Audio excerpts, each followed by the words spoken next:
Ang lulutuin natin ngayon ay pechay with tofu.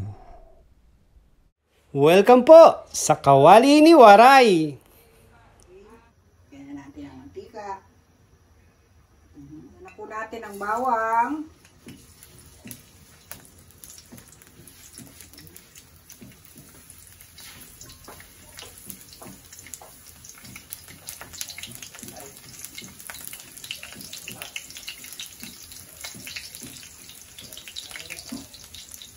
Sibuyas.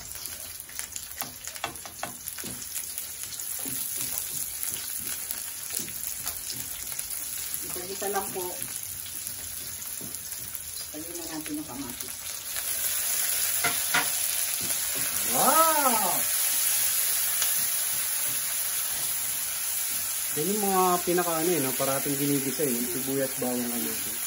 Nagluluto na po yung kamatis saka sibuyas. Lagyan na natin yung konting dilili.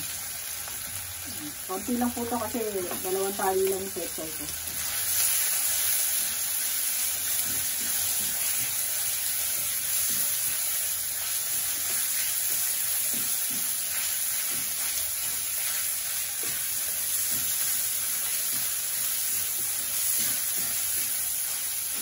Papakatasin mo yung kamatis. Lagyan natin ang tokwa. Ito po yung mga murang ingredients ngayon na medyo affordable natin kasi sobrang mahal na yun ang mga hipon at baboy. Kaya pataw po tayo. Kain tayo yung tayo.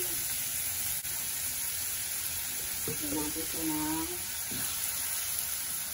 tubig na tayo at swerte. Yun, binabad. Swerte.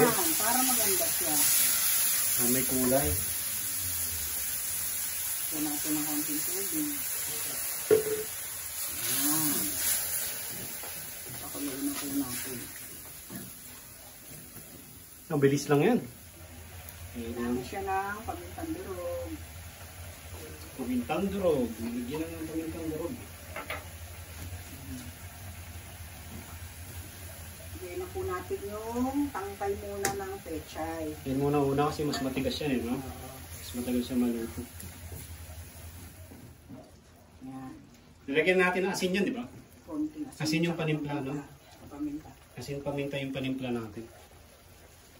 Lagyan na po natin yung dahon. Halo-halo lang.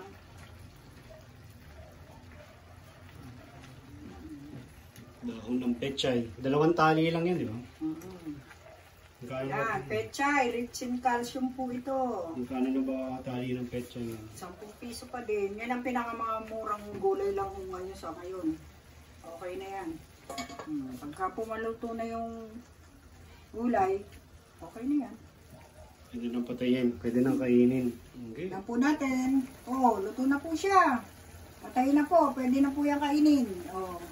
Ayos. Enjoy po kayo sa gulay na mura pero masustansya.